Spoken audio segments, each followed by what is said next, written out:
This quick Discord tutorial will teach you how to create an AFK channel. Create a new channel in the category you want via the plus icon. Select Voice Channel and name it. Press the gear icon next to your new channel.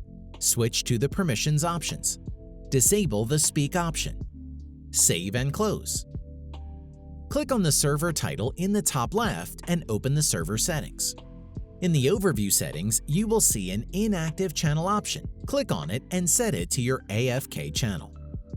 Set your inactive timeout for this channel. I recommend using 5 minutes.